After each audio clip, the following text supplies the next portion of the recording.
Ante todo, muy buenas tardes con todos ustedes. Presento mi saludo en nombre de Servir y en nombre de nuestro presidente ejecutivo, Juan Carlos Cortés. Agradecemos su presencia el día de hoy y el interés por conocer un poco más acerca de los alcances de la Ley del Servicio Civil. En ese sentido, se agradece la invitación y vamos a iniciar con la exposición. Como ustedes pueden apreciar, la agenda del día de hoy básicamente va a tratar sobre esos 3 puntos: el objeto de la ley, las características del servicio civil y el tránsito al nuevo régimen. Para hablar de los objetivos de la ley del servicio civil, es necesario que primero tengamos presente lo siguiente: ¿cuál es la situación actual en la que se encuentra el servicio civil? Es decir, cuáles son los problemas que afronta el servicio civil actualmente. Y dentro de los más resaltantes y emblemáticos, que son una constante y que se aprecian, actualmente podemos ver que existen demasiados regímenes laborales. Hablando de regímenes generales, todos nosotros sabemos que hay personas con vinculación con el Estado con diferentes regímenes, ya sea el decreto legislativo 276, 728 o los contratos administrativos de servicio, que son los decretos legislativos 1057. ¿Qué ocasiona? ¿Cuáles son las consecuencias de que haya una variedad de regímenes en el Estado? Que existan distintos derechos y deberes, porque cada uno tiene una regulación diferente y particular. Al existir distintos derechos y deberes, ¿qué también hay? Hay distintos regímenes disciplinarios. Entonces, ¿qué es lo que puede suceder? Pongámonos en el caso de que haya una conducta, por ende, esta conducta haya incurrido en una falta, ¿cierto? Entonces, es una misma conducta en la que se ven involucrados un servidor 276 y un servidor sujeto al contrato administrativo de servicio. El procedimiento para sancionar será distinto en ambos casos. Y todos nosotros lo sabemos. Otro tema también es distintas remuneraciones. Todos nosotros los que estamos acá presentes sabemos que no hay una norma o una política remunerativa, ni tampoco están alineados iguales responsabilidades, obligaciones con la remuneración que puede tener cada servidor actualmente. Hay una contratación temporal, existe una alta rotación, pero ¿en qué afecta relativamente la contratación temporal? No hay una continuidad de las políticas públicas, no hay una continuidad del trabajo que se ha iniciado. Entonces, puede iniciar un trabajo un determinado servidor, puede estar un año o unos cuantos meses. De ahí, cuando ya no mantiene el vínculo, ingresa a otra persona, ingresa a otro servidor, y esa persona necesariamente continúa con esa labor, continúa con la implementación de esa política o de ese servicio. No, señores. ¿Qué es lo que sucede? Vuelve a iniciar, vuelve a investigar. Entonces hay pérdida de esfuerzo, de tiempo, de dinero para el Estado. Y algo totalmente que estamos conscientes todos nosotros: hay una ausencia de una carrera pública. Entonces, nosotros hemos podido apreciar ahí todos los problemas o lo que son las características, una constante de nuestro servicio civil actualmente. Esa es la realidad. Pasemos, por favor. En ese sentido, ¿qué es lo que busca la ley del servicio civil? La ley del servicio civil, con todos los aspectos y todo lo que nos trae, lo que busca es lo siguiente: profesionalizar el servicio civil. ¿Qué es lo que quiere decir cuando se habla de profesionalizar el servicio civil? Se habla de que el puesto o la función esté ocupada por la persona idónea para eso.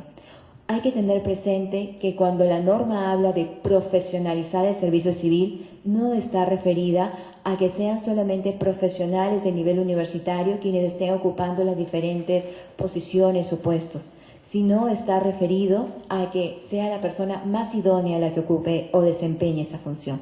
Por ejemplo, vamos a ponernos el caso del Ministerio de Cultura. Nosotros sabemos que el Ministerio de Cultura tiene guías, ¿cierto? Y estos guías que pueden estar en una zona altoandina no necesariamente es un profesional universitario, pero es una persona que tiene conocimiento, que tiene las competencias o habilidades para desempeñarse en el puesto y puede ser más idóneo que cualquier otro profesional. En ese sentido va ese concepto dentro de la norma. Ahora hablamos también en la norma de que gradualmente se alcanzará un único régimen laboral o único régimen de vinculación. ¿Para qué? Para terminar con todo ese desorden. porque todos nosotros sabemos que todo ese desorden que hemos visto en la primera lámina, que son cómo actualmente está nuestro servicio civil, una de las causas es de los diferentes regímenes laborales que existen actualmente. Y otro tema está en consolidar el sistema de gestión de personas del Estado con actores claves.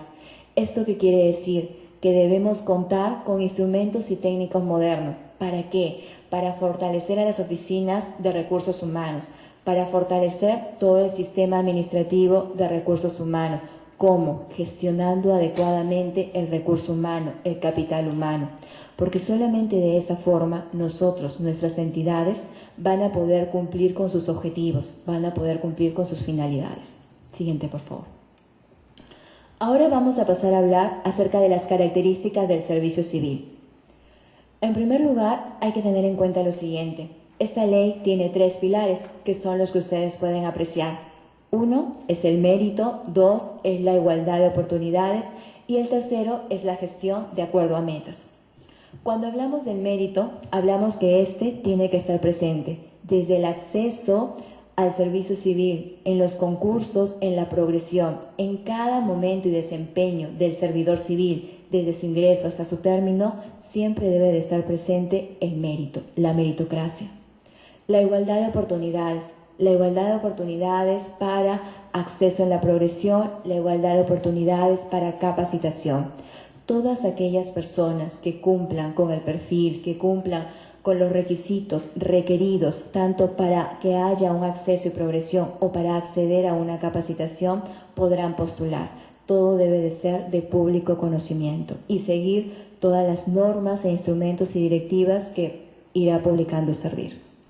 Cuando hablamos de gestión de acuerdo a metas, es que permite mejorar la calidad de los servicios que brindamos, que cuando estamos vinculados a gestionar de una mejor forma el recurso humano, ¿es para qué? Para cumplir con la finalidad última que nosotros tenemos, el brindar servicios de calidad a los ciudadanos, que es nuestro fin último como servidores civiles.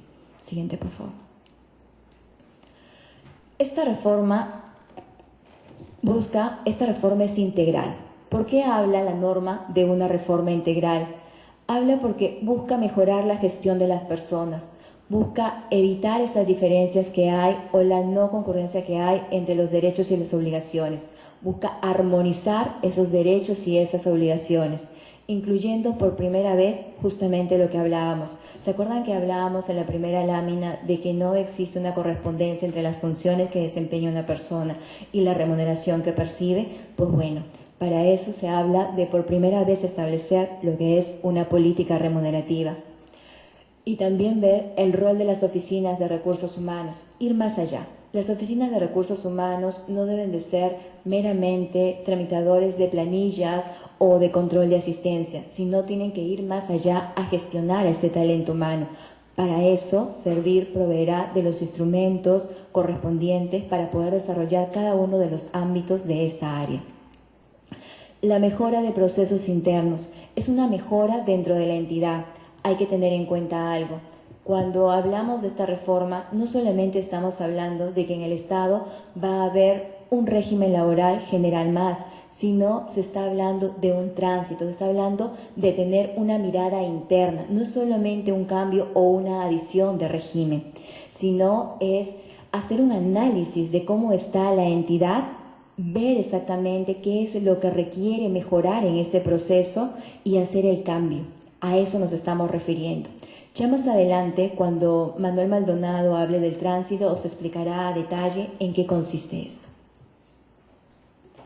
La reforma es gradual e irreversible. Esto es otro de los puntos que debemos tener presente.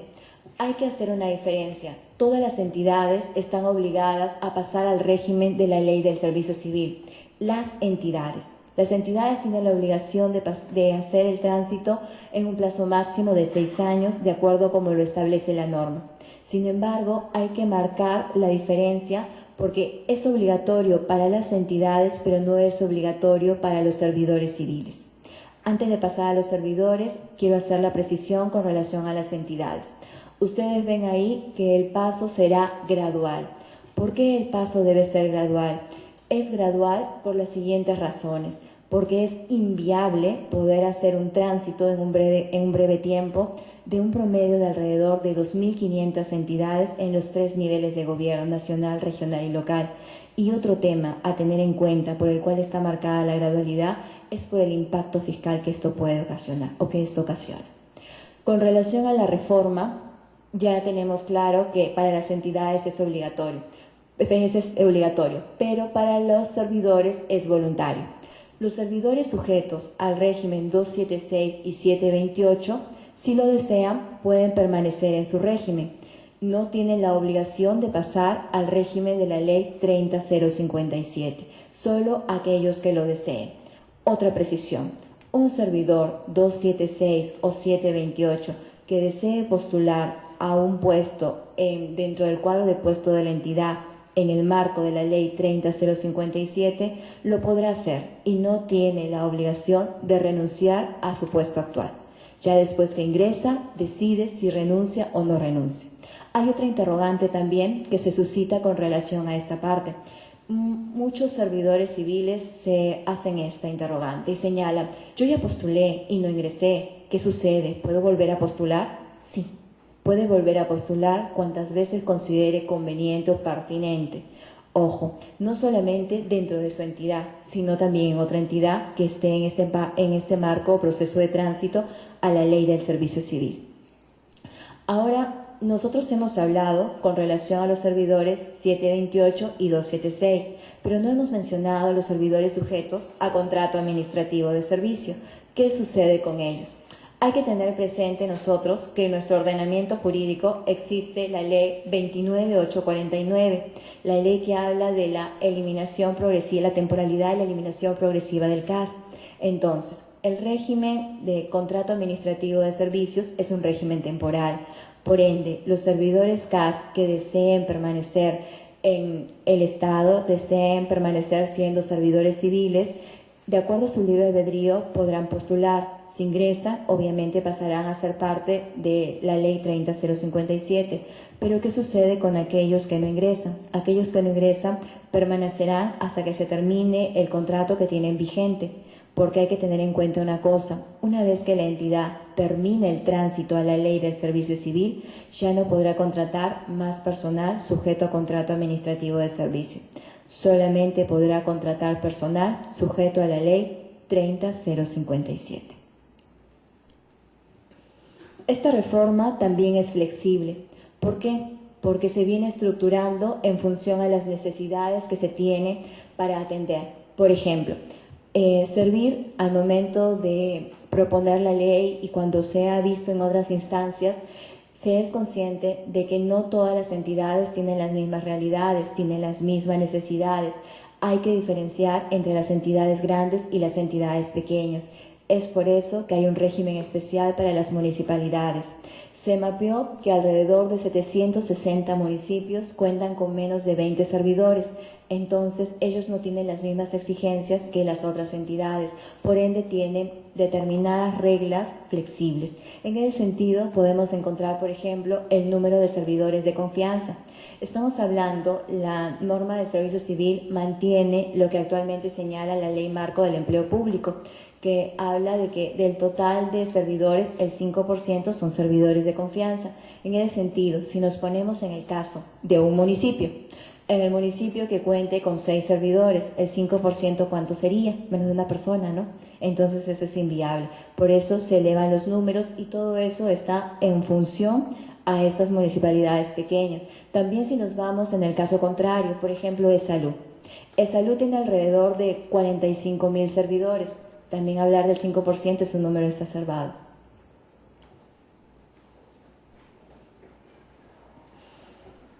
En este gráfico que ustedes pueden apreciar, podemos ver lo que es la estructura del servicio civil en el marco de la 30057. Pueden apreciar a un lado la estructura en el marco del decreto legislativo 276 y cómo se correlaciona con la ley 30057.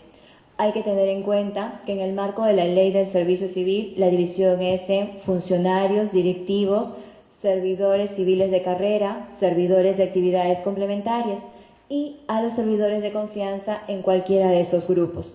Hay que tener en cuenta que lo que es un funcionario actualmente en el marco del Decreto Legislativo 276 puede pasar a ser un funcionario público o un directivo público. Igual, los profesionales pueden pasar a ser servidores civiles de carrera y los técnicos pueden ser servidores civiles de carrera o servidores de actividades complementarias. Los auxiliares sí pasan a ser servidores de actividades complementarias. Siguiente. Con la figura que hemos tenido anteriormente, nos hemos podido dar cuenta de algo y que viene marcado con una de las características de la ley del servicio civil. ¿Se acuerdan que hablábamos de la profesionalización? En ese sentido, al ver los grupos ocupacionales en los cuales está estructurada la ley del servicio civil, podemos percatarnos de algo. A diferencia de la 276, donde el grado de instrucción era lo clave, lo importante y lo determinante para ver los grupos ocupacionales, en la ley del servicio civil están agrupados con el tema de las familias de puestos. Y nosotros nos preguntaremos qué serán las familias de puestos. Es el conjunto de puestos con funciones y características similares. Y la otra pregunta será, ¿por qué haber hecho la diferencia y no seguir con la agrupación en base al grado de instrucción? ¿Por qué cambiarlo y tenerlo ahora por familia de puestos? Básicamente por lo que ustedes pueden ver ahí. Al tener agrupados o tener el común denominador de los grupos ocupacionales en base al tema de familia de puestos, es para tener una mejor gestión. Para tener una mejor gestión en el tema de las compensaciones, en el tema remunerativo, para el tema de la progresión, porque hay que tener en cuenta una cosa, la progresión en el marco de la ley del servicio civil no solamente es vertical, esto quiere decir dentro de la entidad, sino también puede ser en otra entidad que esté dentro del marco de ese régimen. Y también para la capacitación. Por ejemplo, si hablamos de una familia de puestos, de aquellas personas dedicadas a ver presupuesto, pues será mucho más fácil ubicar los cursos que se necesitan o las capacitaciones que necesitan para que estas personas que forman parte de esa familia de puestos puedan desempeñar mejor su función. Siguiente, por favor. En ese sentido, al hablar de las familias de puestos, ahí ustedes pueden apreciar el ejemplo de las familias de puestos del grupo de servidores de carrera. Y al costado van a poder apreciar los roles, es decir, qué identifica para saber en qué familia de puestos nos encontramos. Por ejemplo, cuando hablamos de prestación y entrega de servicios, el rol que desempeñan son el de atención al ciudadano, el desarrollo económico y el de infraestructura. Alguien que se encuentre dentro de fiscalización y recaudación como familia de puestos se dedicará a sus funciones o sus roles estarán abocados al tema de la fiscalización, de la inspectoría, de la recaudación. Bueno, ahora los dejo con Vicente Gómez para hablar del tema de capacitación. Gracias.